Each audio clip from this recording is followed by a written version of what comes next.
इतिहास की कहानियां तो बहुत हैं, लेकिन जब बात खून की गहराई तक उतरती है तो कहानी बदल जाती है। आज की जेनेटिक्स यानी डीएनए मैपिंग ने हमें वो जवाब देने शुरू कर दिए हैं जो सदियों तक सिर्फ अटकलों में छिपे हुए थे।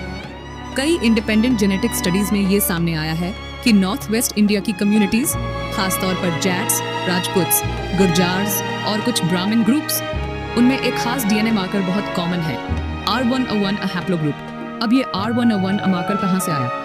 साइंस बताती है ये मार्कर लगभग 4000-5000 साल पुराना है। साल पहले यूरेशियन स्टेप से निकला था, वही इलाका जहां से शकास जैसे ट्राइब्स आए थे। इसी मार्कर के वेरिएंट्स आज भी मिलते हैं ताजिकिस्तान, उज्बेकिस्तान, कजाकिस्तान और साउदर्न रशिया में, ठीक उन्हीं इलाकों में जहां कभी साइथियंस और शकास का राज था। यानी जेनेटिक लेवल पर भी हमारा सेंट्रल एशिया से एक पुराना रिश्ता है।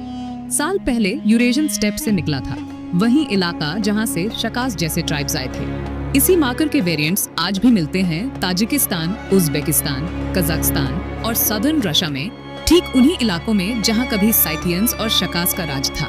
यानी जेनेटिक लेवल पर भी हमारा सेंट्रल एशिया से एक पुराना रिश्ता है। कुछ रिसर्चर्स तो यहाँ तक कहते हैं कि जैट और राजपूत कम्युनिटीज में पाया गया जेनेटिक पैटर्न कई मामलों में यूरोपियन और स्टेप एंसेस्ट्री से ज्यादा मैच करता है, बजाय साउथ इंडियन या द्राविडियन डीएनए पैटर्न्स के।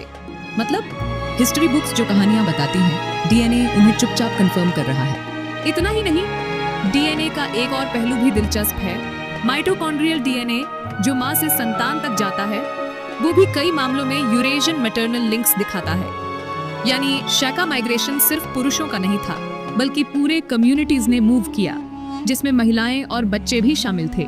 और यहीं से एक पूरी सिविलाइजेशन ने इस लैंड को अपना घर बनाया, सिर्फ तलवार से नहीं बल्कि जेनेटिक्स से भी।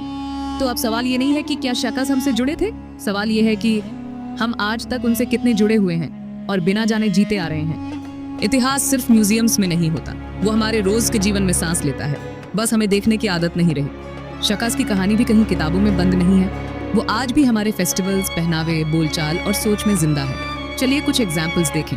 आपने राजस्थान या गुजरात के लोक नृत्यों में घोड़ों, तलवारों और वॉरियर पोजेस पर ध्यान दिया है? वो सिर्फ कला नहीं है, वो एक पुरानी नोमैडिक वॉरियर ट्रेडिशन की गूंज है।